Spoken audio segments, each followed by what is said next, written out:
director of 40 Plus.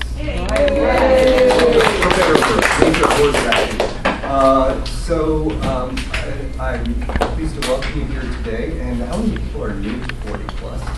Relatively. All right, great. For those of you who are new, I'm going to give you 30 seconds about what 40 Plus is about. 40 Plus is an all-volunteer organization. It was founded originally in New York in 1939. The Washington chapter dates back to 1953, so we've been here for 64 years. And our mission in life is to help mid-career professionals make career transitions successfully. We run 3 basic programs: the Monday morning meetings, which you're all at one of them. We do virtually every Monday morning. We have a speaker to talk on a topic of interest to job seekers and people in transition. Once a month, we have an evening session where we also have speakers or panels to discuss the same kinds of issues.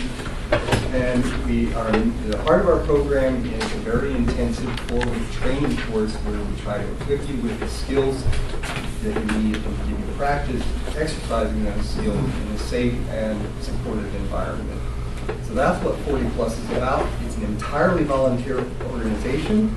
We have people like me and Ken and Tom who help, and Ron, who runs our training class, special guest today. And all of us have been through the program and have decided to stay involved with 40 Plus because we enjoy helping other people reach their full potential. With that, I'm going to turn the meeting over to Ken Shopman, who's our Director of Programs and Partnerships, and he's going to introduce today's speaker, Jasna Beaulieu.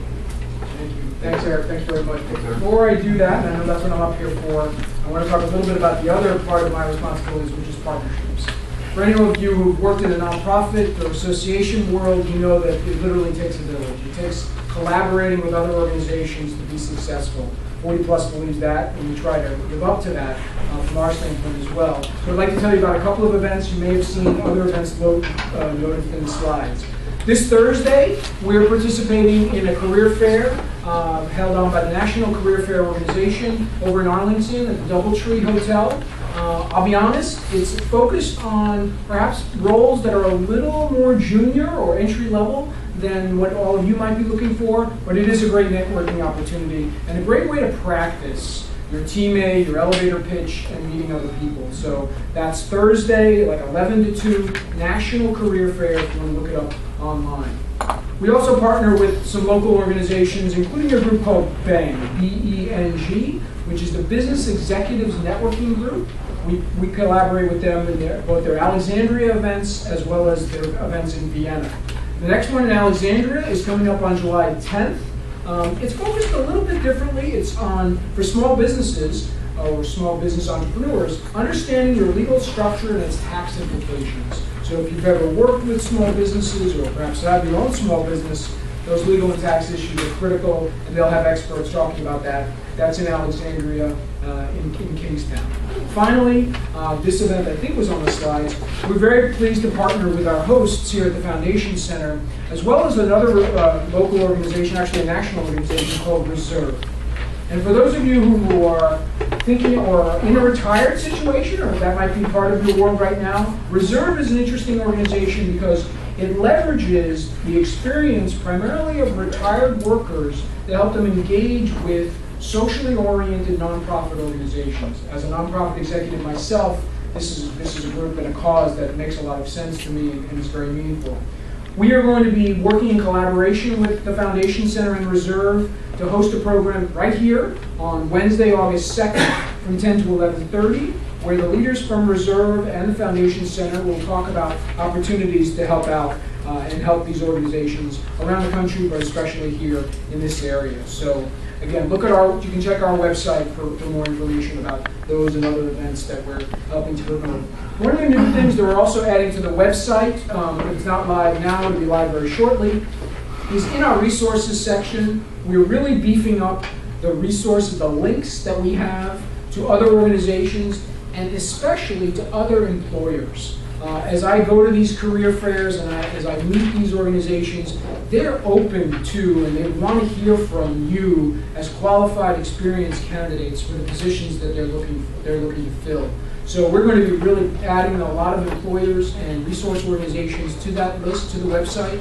So again, there's going to be more information there and more value. But you're not here for me, thank goodness. My colleague, Jasna Beaulieu, I'm delighted to have her with us. She's currently the Director of Membership and Professional Development at the Society for Neuroscience. And I hope she's going to tell us a little bit more about that. But her career includes more than 15 years of experience with a strong background in project leadership, marketing, and membership relations.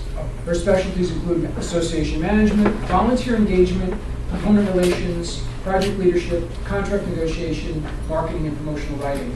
And the kinds of organizations that she worked with will give you an insight into the stunning array of diversity in the association community.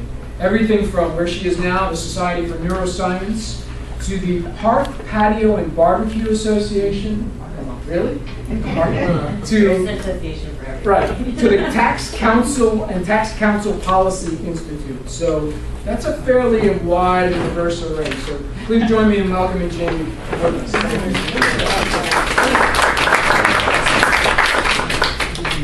Good morning. Thank you so much for having me here today. And good morning to those that are watching on YouTube. I don't want to forget the online audience. So today we're going to talk about different career pathways. And as Ken just told you, I have worked in a variety of different associations, but my career before associations was entirely different. So so I feel somewhat, between what I do for a living now in helping neuroscientists find their career path. My personal background, I think, gives me a little license to speak on this topic. So, so I hope you enjoy.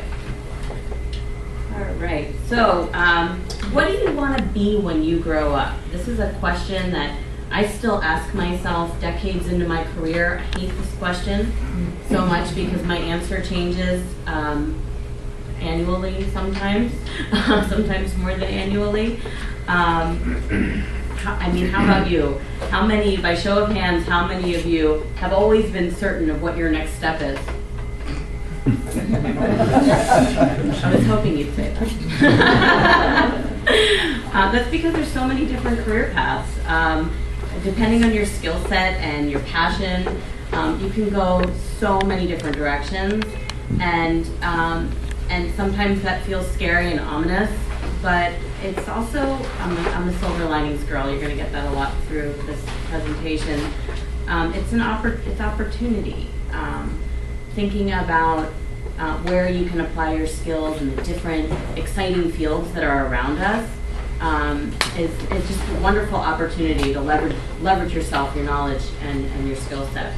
So today we're going to talk about those different career pathways. But before we get there, I thought we should start with setting the groundwork for why people transition to begin with.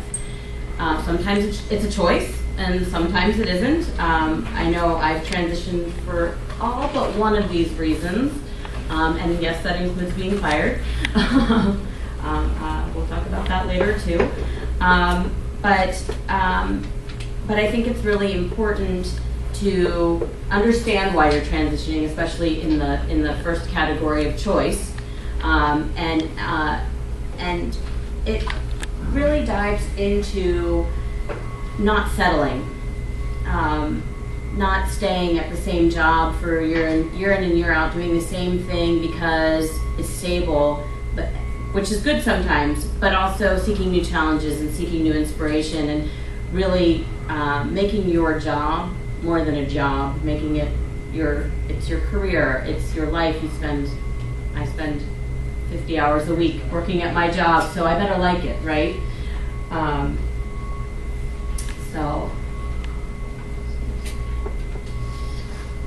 So when you have an understanding of your skill set and you can really reflect on where your passion lies, there are so many roads that lead to success and fulfillment. And it's really just finding that out for yourself. In every industry, there are multiple career paths to discover. Sometimes that means different roles in the same industry. Sometimes that means choosing a completely different type of career.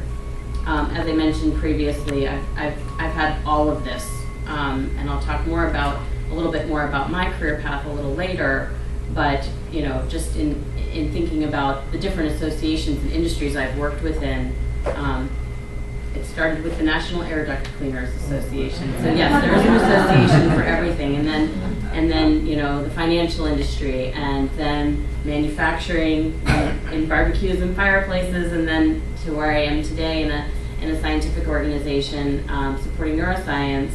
I have held almost every role within an association, and I did that on purpose. Because I wanted to learn the ins and outs of an association. Once I realized that association management was my career path, because that didn't happen overnight, that wasn't intentional, actually, it was an accident. I realized I wanted to have the best, most well-rounded understanding of association management that I could. So I've been a meeting planner, I do professional development, I do membership, I have done communications and marketing, just really trying to vary my skill set. Our focus today won't be me. We're going to look at this topic through the lens of the Society for Neuroscience and basic science researchers in the field, and how we talk about career pathways in the context of the society. Along the way, we're going to meet a few neuroscientists. I'm going to show you a few case studies of people who have transitioned away and one who came back from traditional academic research careers. Because at the Society for Neuroscience, almost everybody is an academic researcher. The members who I'll showcase are all neuroscientists who work on our professional development committee. And within this committee in itself, we strive to employ the committee with a varied array of different neuro careers, so that we can produce the best variety of resources, so that we have the greatest variety of minds at the table that can see things in different perspectives, that bring their own life experience, because we arm the society members from undergraduate trainees to tenured professors with professional development resources. So it's really important to have all those minds. Today we will cover these 5 topics.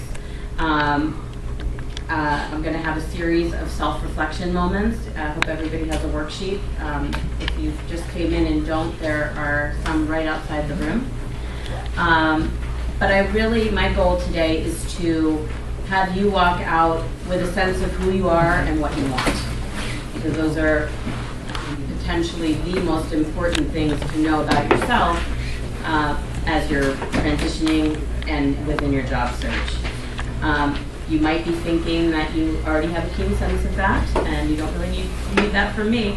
But I really challenge you to keep your mind open for new ideas that might spur throughout this conversation and through these self-reflection exercises. So, we're first going to get back to basics, and that's basic science. Got to get a little science geeky here. So, as you know, I'm the Director of Membership and Professional Development at the Society for Neuroscience. My portfolio, one half of my portfolio includes membership strategy for the entire organization. It includes ensuring that we have a strong value proposition for all of our different categories of members. There are 37,000 of them, and we want to make sure that we are meeting them where they are, that the association is always relevant to them. So it requires a lot of varied work to just make sure we're relevant. Additionally, the other hat I wear is diving into professional development. And in that role, we are running grant programs that focus on increasing women in neuroscience, increasing diversity in neuroscience, stopping the leaky pipeline, so to speak, of neuroscience trainees from disadvantaged backgrounds or who have disabilities that tend not to make it the whole way in their career. So we're really striving to stop that. One of the neuroscientists I'll introduce you to a little bit later is a graduate of one of our grant programs. And those grant programs, some which are 30 plus years old, benefit about a few hundred eligible scientists each year. So it's small but mighty. But the other part, as I mentioned just a moment ago, is supporting professional development for the remaining 37,000 neuroscientists that make up our organization. So who are our members? Our members are 60% from the United States, 40% from outside of the United States. They are undergraduate trainees, graduate students, postdoctoral fellows, and then junior scientists, senior scientists, tenured professors, and emeritus professors. They work in academia, they work in pharmaceutical companies, they work in science publishing. They are a huge varied group that come together once a year on our turf for an annual meeting that attracts 30,000 people, where there are over 15,000 abstracts submitted. It is a huge venue for new science and basic science, which really leads to curing brain diseases, Alzheimer's, all kinds of neurological disorders. So it is a very, as a staff, we are very mission passionate. It feels good to support these people. They are doing tireless work to help the public. But here's what we know about the workforce. NIH put together a biomedical workforce working group several years ago, and what it told us in 2008 was that about 128,000 biomedical researchers were in the United States. Some that had come from other parts of the world, but they were just looking at who was actually here in the United States. Only 43,000 of those people were in an academic setting. And what we know at SFN, based on a recent membership survey we did in 2016, is that over 90% of them, whether they're trainees or they're already very well established in their career, either are in academia, want to be in academia, want to stay in academia. You can see the numbers, and you can see that it doesn't work. There's just not enough space, and that's because there are professors that are tenured professors running labs that are staying in their positions longer than ever before in the past, and it doesn't make room for new people to come in. There are a lot of postdoctoral fellows, and I remember an article I read when I first started at SFN about the strife of postdocs, and what that article was saying was that, generally speaking, a postdoctoral fellow was supposed to be a postdoctoral fellow for maybe 4 or 5 years, and then they were supposed to get jobs. They were supposed to get professor jobs, and nowadays that 4 or 5 years is looking more like 7, 8 years. I mean, it's almost doubling in some cases. And so trainees now need to be open to different pathways if they want to stay in neuroscience. It's just, there's no two ways about it. And unfortunately, there's a stigma attached to that, which, is creating a feeling of failure for those trainees and others in the industry. So what we do at SFN in the context of professional development is we have dozens of articles, videos, interviews, webcasts on different career paths, what it's like to transition. We do profiles of people that transition. We have live online chats in the interim part of the year where there's no meeting, where people can, anonymously even post and talk to other scientists in the field about what their path is looking like, and really get a good view of what other successful neuroscientists have done. At our annual meeting, we host over 25 different workshops and sessions about different professional development workshops, but then also we have a whole speaker series called Meet the Experts, where we let it's very small, and on purpose we let about 50 or 60 people in a room with a very with a successful neuroscientist who sits and just tells them about their path and allows them to ask questions. So it's really good access for all of these people. Recently, we've begun creating toolkits. The one featured here is the first module of a 3-part collection that we're tackling that's on the topic of skills every neuroscientist needs to know, regardless of what career path they choose. We've also just completed a 4-part collection on increasing women in neuroscience. And what a toolkit is it is a 30-minute turnkey PowerPoint presentation. So every slide has notes, presenter notes, so that somebody can pick it up and with little to no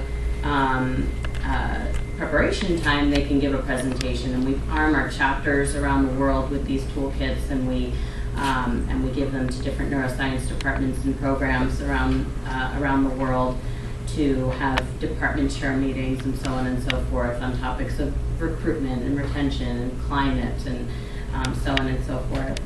They can also be used for self-study for anybody who wants to download one and just learn on their own. The other part of the toolkit is case studies or different supplemental reading that can be used for the basis of discussion if you're in an online forum. So we're really excited about this new model, and in fact we have two of the toolkits on increasing women in neuroscience piloting at conferences in Europe this summer. So we're trying to also make sure we're relevant in a global community. We feel, and one of our board members said this once, and we really stuck to it, that about 80% of knowledge is common, and 20% varies by where you are in the world or where you are in your career. So, SFN really strives to deliver that 80% and allow the flexibility for the person reading, presenting around the world to bring the 20% that is not common. And that's how we approach our resource development, generally speaking. So, but there are challenges at every level, and while specific challenges may seem most prominent at the trainee level, there are hardships for neuroscientists at all stages of their career, and these are the most significant. Work-life balance. In an academic setting, the expectations of academic bench scientists is unbelievable. So if you're, speaking as a woman, although this is not a woman's issue, this is a family issue. Starting a family and maintaining a family is really hard. If you have an experiment that needs to be monitored, you have to monitor your animal model for, a 12-hour stint while you're doing some kind of an experiment. That means you're not going home. And so there's no work-life balance.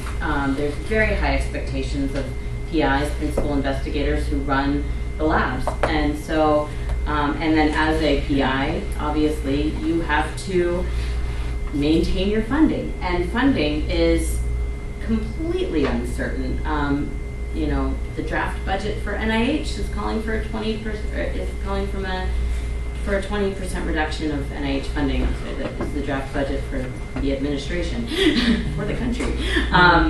That likely won't happen, but there are other factors that are at play that are going to call funding mechanisms and funding for scientists into question. Promotion and tenure. It's generally reliant on bringing in funding, and as you'll learn from another neuroscientist I'll introduce to you later, sometimes that funding has to be public funding in order to count toward your tenure. And the anecdote that she shared with me, she was bringing in private funding. She brought in, I think, a $10 million grant from a private company, and because it was a private company and not NIH, it didn't count towards her tenure, and she eventually left as a result because she couldn't get tenure. And so many people decide at different times of their career to try something new, a new path they didn't anticipate. We're going to look at some specific examples of mid-career transitions, but I would be remiss if I didn't provide you with some early career examples that are right in our organization at the Society for Neuroscience. We have 5 or 6 trained neuroscientists on staff who work in a variety of different departments throughout the organization, from scientific publications to advocacy. Our newest neuroscience hire is actually the specialist for our online community, so managing online chatting and so on and so forth. And these people are like gold for us, especially for me in my position, to really understand what makes a neuroscientist tick, and scientists in general. I am not a scientist. I have no scientific background, nor do I have an air duct cleaning background. As an association professional, you have to learn a lot about the industry you're supporting, and utilize and leverage the people within the organization to get that expertise while bringing in the association management experience. So first I'll introduce you to Eric. Eric Martinez works for me in the professional development department. So what I did, review of background, is I asked, I'm going to introduce you to 3 people. I asked them, why SFN, why now, and do you eventually or want to go back to bench science? Or do you want to, I think I phrased it, do you want to keep rocking the position that you have, or the path that you have carved for yourself here at the Society?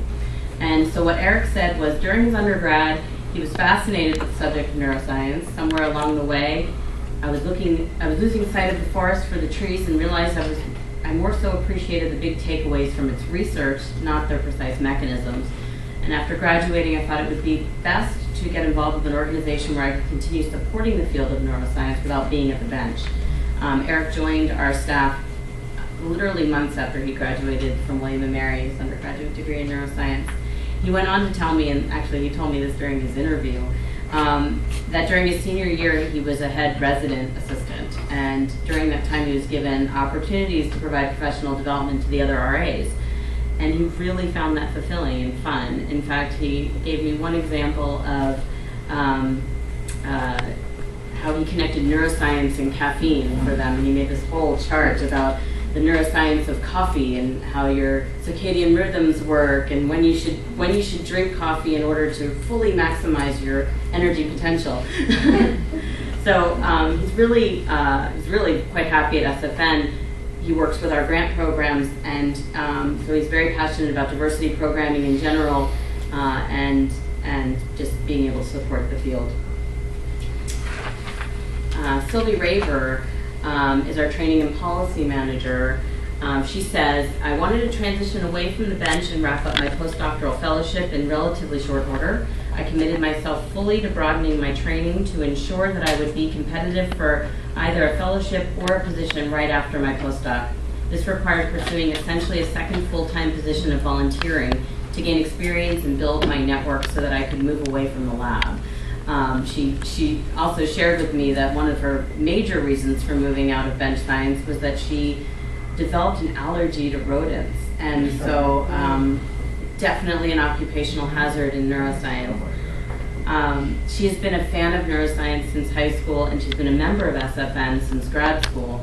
And she didn't want to leave the field, but she wanted to move away from the lab and contribute to neuroscience on a larger scale to address bigger picture issues. So now she is working with a council-led working group on workforce training and looking at scientific training and the different paths that neuroscientists will take, and where the majority are going. The final one I'll introduce you to is Blythe Alexander. She's our scientific operations specialist. She works with our scientific publications department. And she said, the transition was a big learning process for me, mainly learning what I don't want to do, and also learning how my previous training transferred and fit into another world. It was painful but interesting to find out things about myself. I transitioned now because I didn't want to waste time in postdocs if I didn't want to stay in academia. It wasn't easy. It definitely required persistence and lots of self-doubt, wondering if I had made the right decision. But that struggle had important lessons, like figuring out what I need from my job to make it work long-term. And Blythe also noted that SFM was an excellent choice for her because it still allowed her to keep her hand in the scientific arena while looking at it from a different perspective, and without being immersed in academia. And she says she is very fulfilled because she gets to ask questions and do research just in a different way. Lastly, both Blythe and Sylvie told me that working at SFN, again, has provided them with much needed work-life balance that they didn't experience in their previous academic worlds. So I think they, these three taught me something that I wasn't actually expecting to learn. They taught me about what it was. They gave me perspective into the life of scientists, and that I didn't have previous to having these conversations, and what their experiences were like in transitioning into something that wasn't necessarily comfortable for them. And they highlighted important tactics like informational interviews and volunteering and different networking that got them to the places that they are today. So with that, I'll take us to our first self-reflection activity. Because before you determine what your next move is going to be, you need to think about what your goals are. What are some of your current or past challenges and how you can use them to create goals for the future? Are you looking for a balance? Are you looking to leverage certain skills? Do you want to travel or be home-based? What are the other challenges that exist in your traditional career path? So I want you to take about 3 to 5 minutes. Does everyone have one of these? Take about 3 to 5 minutes to write down your challenges in the first column and then jot down some of your goals in the second one.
Give you about 1 more minute to wrap up your thoughts here.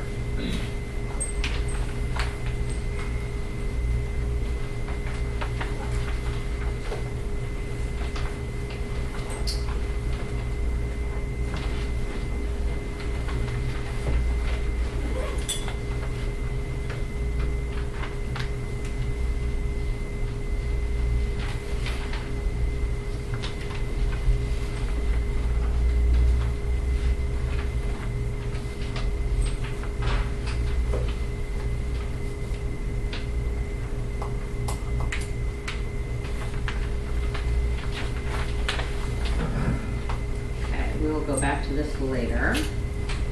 Next, we're going to find your inner awesome. Everybody here has inner awesome. Everybody has skills and strengths that they bring to the table, sometimes we forget to focus on them. Sometimes we're too caught up in the challenges, and but it's so important to really hone in on what your skills are, what your knowledge is, what your experiences are, and leverage, and begin to think about how you can leverage them. In no particular order, these are the primary skills that neuroscientists will take from their training. At SFN, we also talk about knowledge versus skills. So, you know, you might be educated in neuroscience or in biology. Those are things you know. Leadership or problem-solving skills you get by working in a lab. These are the skills that you bring. So these skills, along with the knowledge, can be applied in so many different environments, and that's what we will talk about next. So in neuroscience, the most common career paths are on the bench. We call it on the bench, with doing active research, and that can be done in an academic setting, in a pharmaceutical setting, in a government setting, or an industry setting, and these are what most neuroscience strive to do. More recently, more neuroscientists are going off the bench.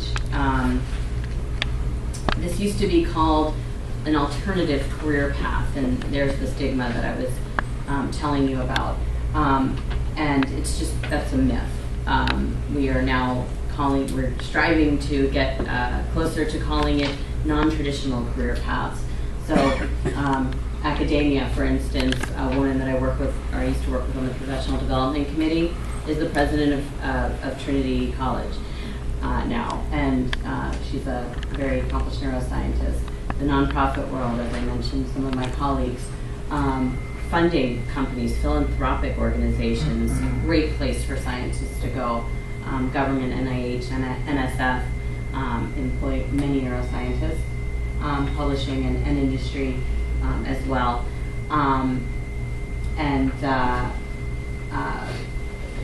It's unfortunate that neuroscience trainees, especially, because I think they just don't know yet.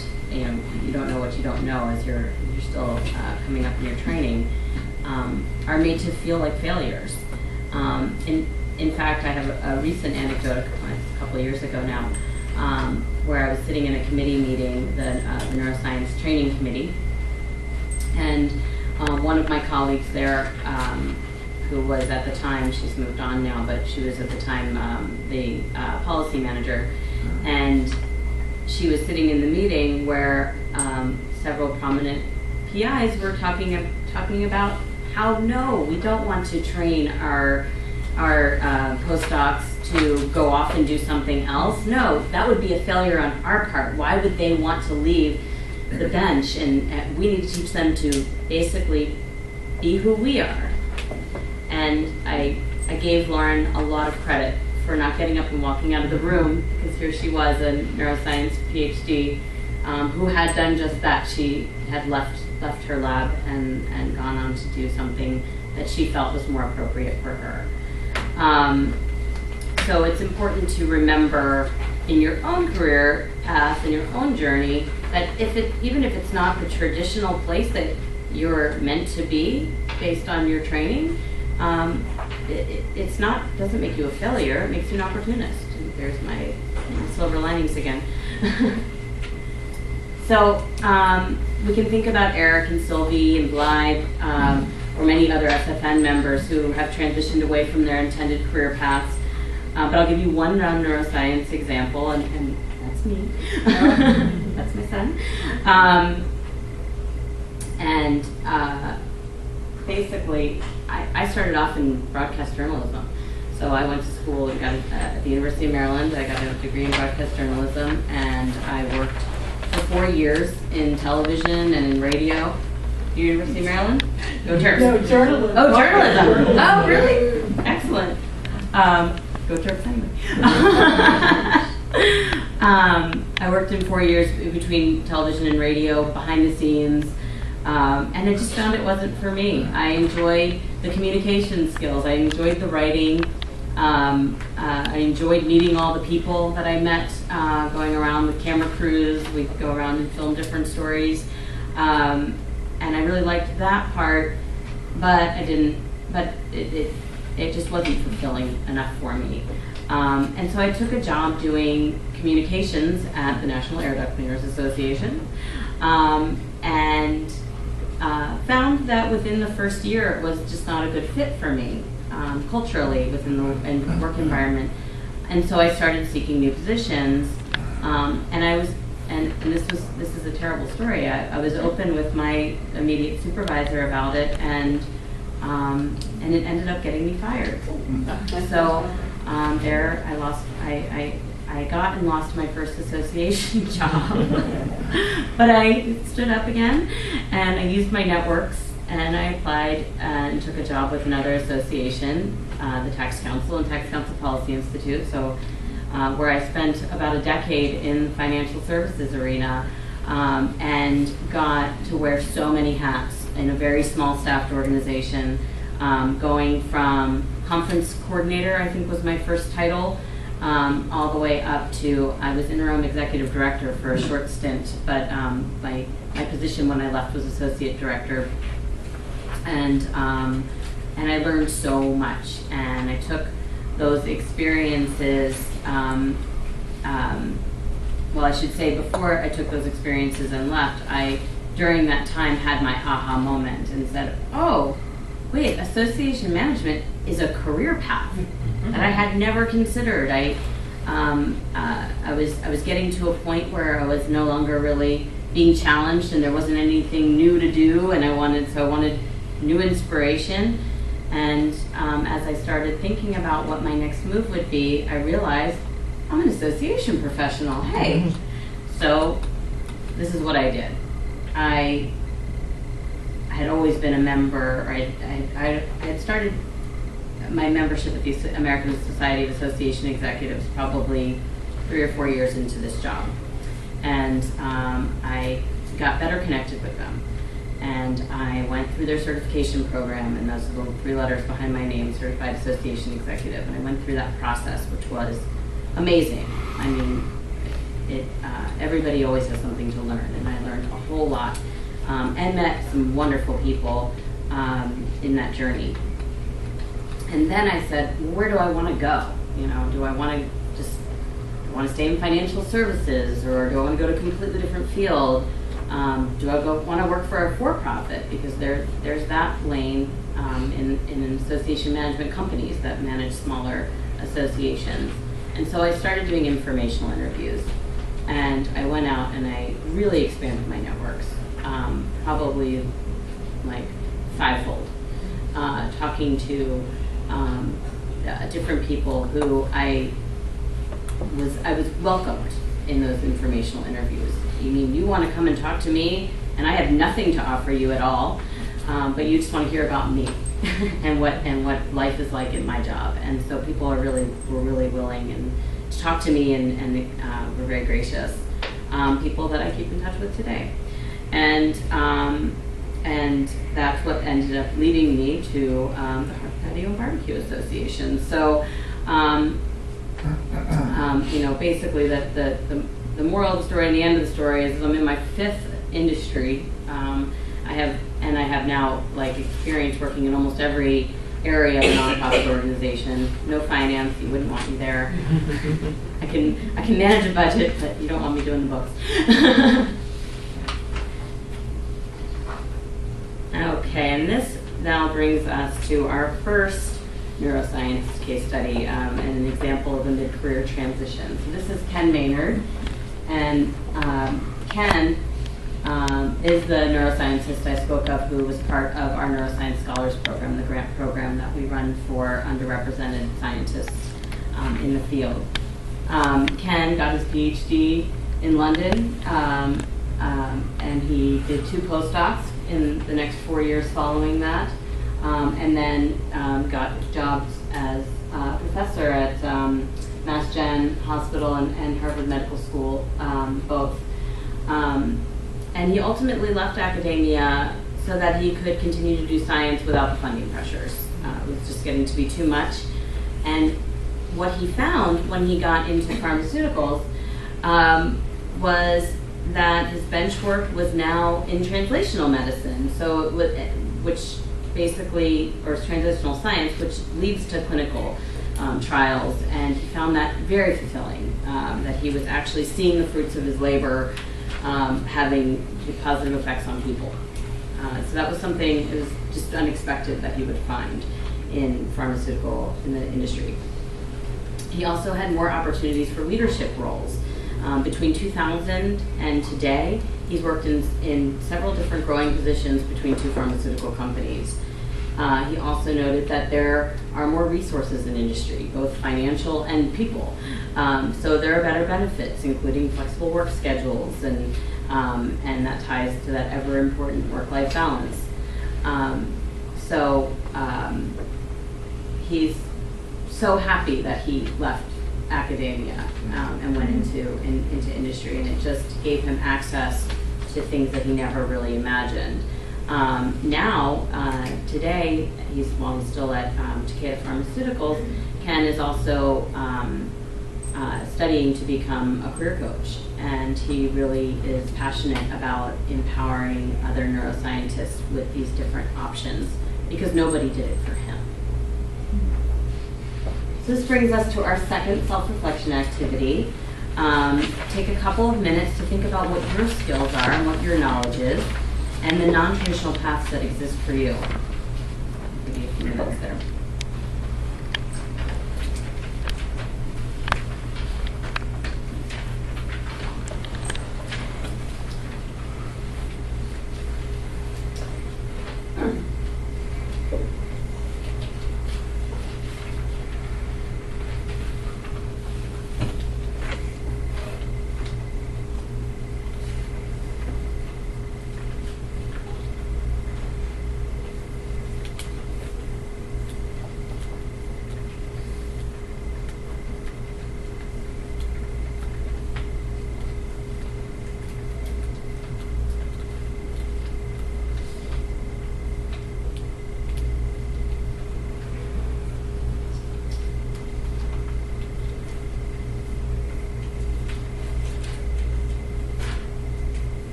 Give you about 30 more seconds.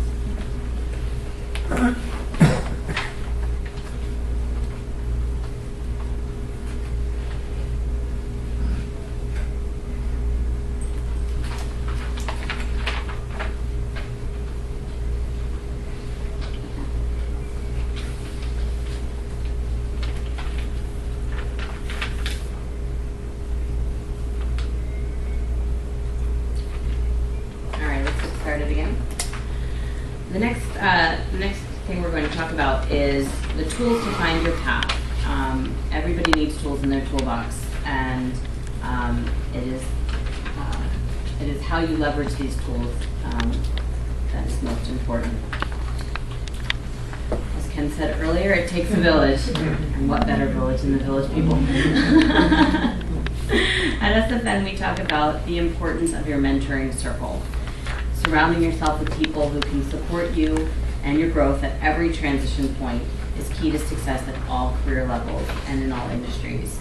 We talk about traditional mentors, your advisor, your supervisor, your past and current advisors and supervisors, keeping in touch with those people, because you never know when they're going to be helpful along the way, or vice versa, when you'll be able to be helpful to them.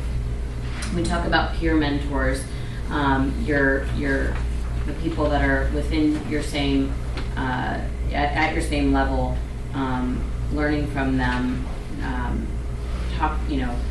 most importantly, finding peers that maybe aren't in your institution with you. And there are actually some institutions that have gotten advanced enough with peer mentoring to create programs that are cross-pollinating different neuroscience programs across the country. Next step career advice, that's really important. As a grad student talking to a postdoc, as a postdoc talking to a junior faculty member, as a junior faculty member talking to somebody who may be on closer to a tenure track, and so on and so forth. Learning the challenges that are about to come your way. And not forgetting about subordinates, those who can best guide you to improve your management skills, your communication skills. I know that's something that while SFN from an HR perspective doesn't advocate for this necessarily or mandate it, I make my employees give me 360 reviews every year. And I find that hugely valuable, even if they don't always necessarily want to tell me the bad things. I make them. Because it's really important in my own development, my own professional growth. Networking is key. It's probably the most important thing that you can do is get to know as many people as you can get to know through happy hours and career fairs and professional societies, which I am a huge advocate of. Informational interviews. Talked earlier about the experience that I had doing informational interviews, and that has been so instrumental in my climb of the ladder in the association world. There is an association for everything. I'm certain that whatever field any of you are in, there is a professional society that supports it. Find them, use them, learn from them, get to know all the people, go to their annual meeting. It is so important. And then groups like 40 Plus. I mean, you're all here today, and be applauded for that. Getting to know somebody knows somebody else that knows somebody else that's going to get you a job. Get outside your comfort zone. You need to take the blinders off and look at all the opportunities that exist around you, because there are so many. And that really brings us to our next case study. So this is Jasna Markovic. She works with me on the professional development committee, and she's a science writer. She was really happy in academia, but there was something a little bit missing, and she'd never been told about other opportunities outside of academia. And one day she saw an ad in Science magazine that required people with advanced degrees that have no publishing experience. And so she applied, and she took an entry-level editorial position, which eventually launched her into a very successful career in science and medical publishing. And she got a lot of fulfillment in that. She had access to superstars in the field, Nobel Prize winners. She got to talk to them, work with them, ask them questions. She gained business skills, financial experience, how to read a P&L statement. She eventually launched her own business. She left the journal she was working with, and she started her own business and was a consultant. Eventually, she took all those skills and went back to academia, where she is today. And today she manages a team of editors and instructional designers. She actually launched a student-run journal that is now part of the medical school curriculum. So she really took that passion back. And so while she isn't a bench scientist any longer, she has found a path in neuroscience that she finds extraordinarily fulfilling. So, in order to successfully transition, you need to do a landscape analysis. You need to walk the walk. You need to talk the talk, so to speak. What is and what would be your what would your prospective new employer be looking for, and what is that? What exactly do you need to bring to the table to fill that for them? In academia, it's very research and grant focused. In industry, it's very revenue focused. So, learning about different skills that your new employer is going to be looking for you to have. In academia, there's a hierarchy. The principal investigator is king or queen and queen. But in industry, it's very team leadership mentality. So going in with the right frame. And how can you market yourself in that new path? What do you need to change in your resume? What do you need to highlight? It might look completely different, and that's an entirely different session that I'm sure you've had here at 40 Plus. What skills do you prioritize there? Again, different paths have different needs and expectations, and it's just really important to understand what those are before you go into it, being mindful and doing your research. Sure.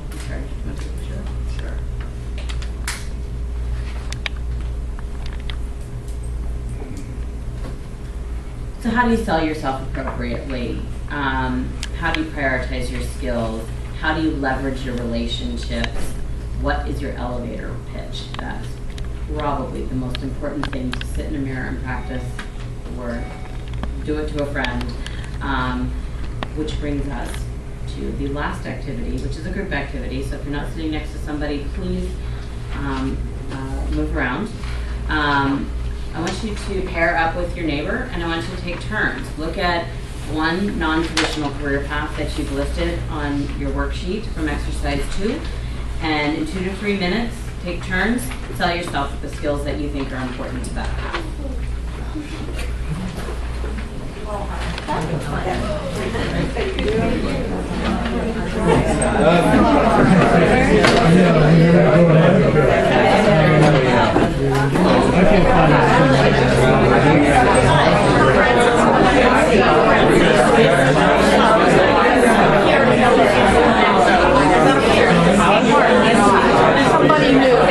Somebody new. Back then you started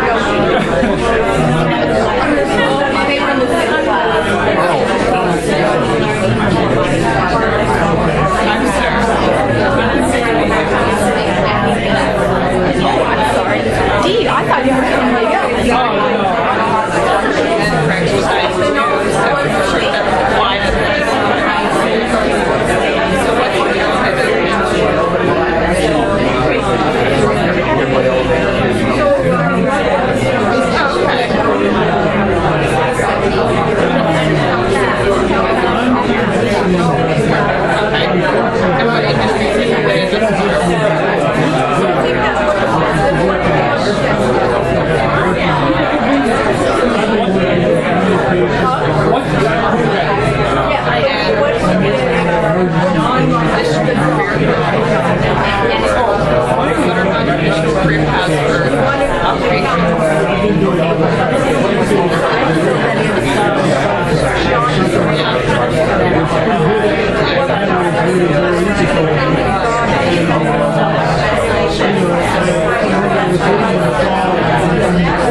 For today is talking about the key elements in transitioning to a new career path.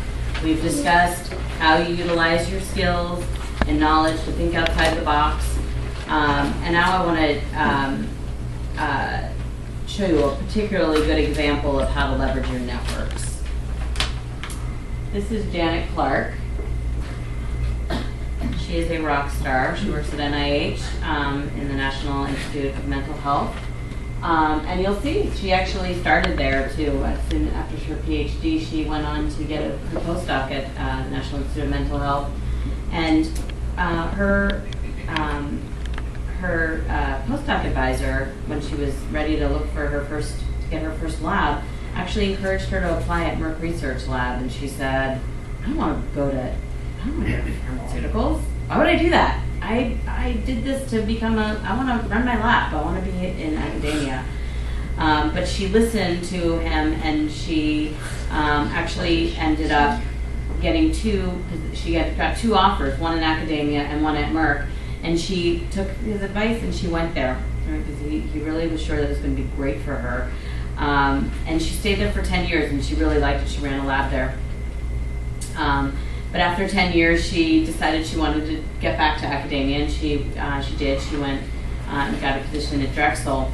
But she found that her experience working in industry was actually really helpful in getting her back into academia, because in industry they focus so much more on translational medicine and translational research, which is attractive to academic institutions who are focusing on basic science, because there's not as great of a large workforce anymore, so you need people to have that expanded knowledge.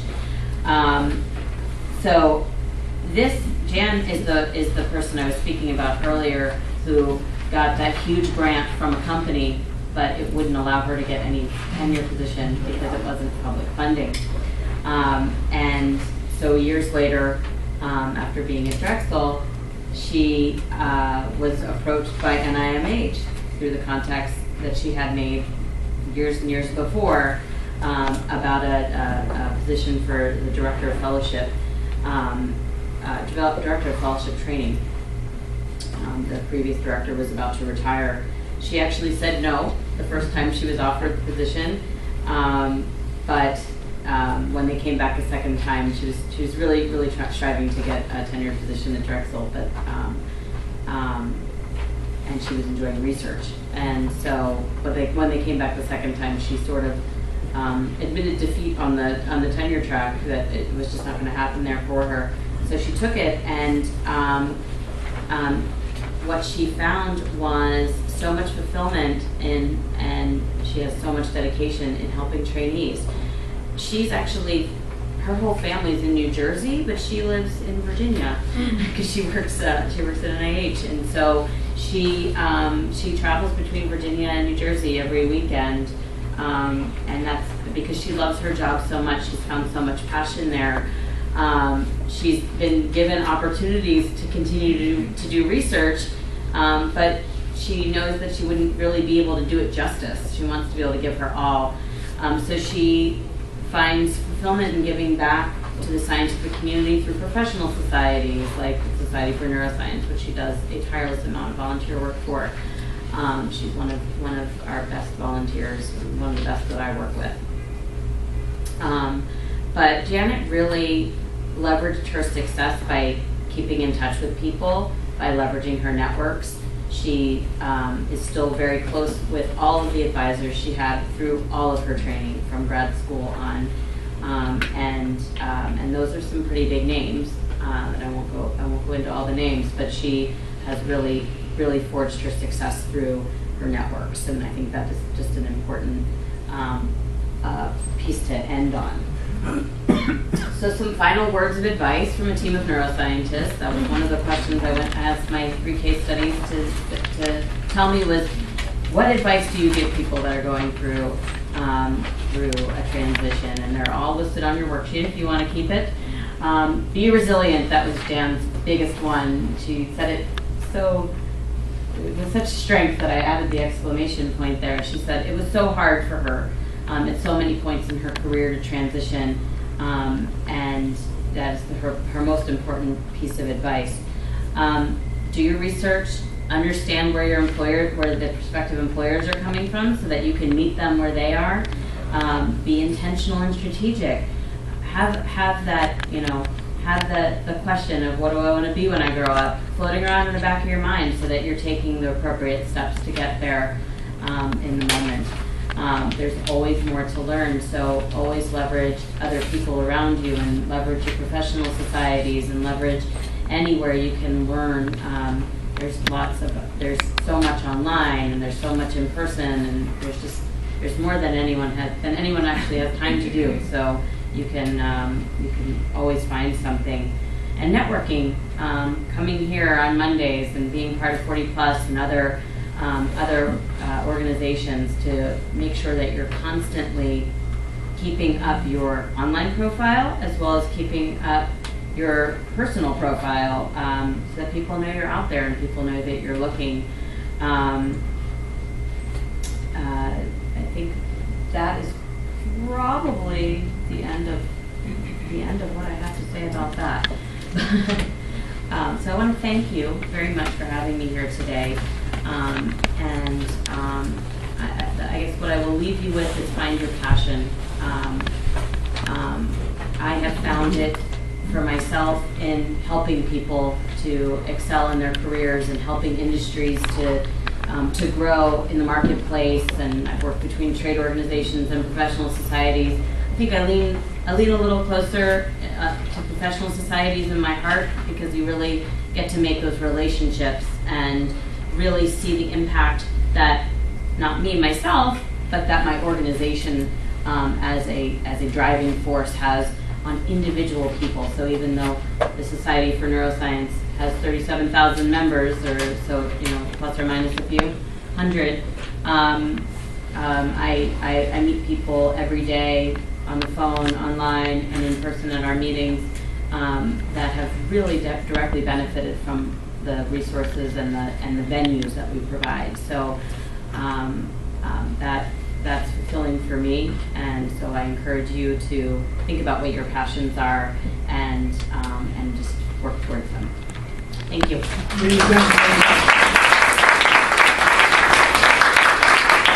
Really appreciate that. And even though, to be honest, I didn't know a lot about the Society for Neuroscience before you joined us today, I heard so many topics and comments that you made that resonate so directly with what we talk about here at 40 Plus, from mentoring, networking, lifelong learning, the power of informational interviews, the power of preparation, using volunteering to advance your career and learn more about your professional activities.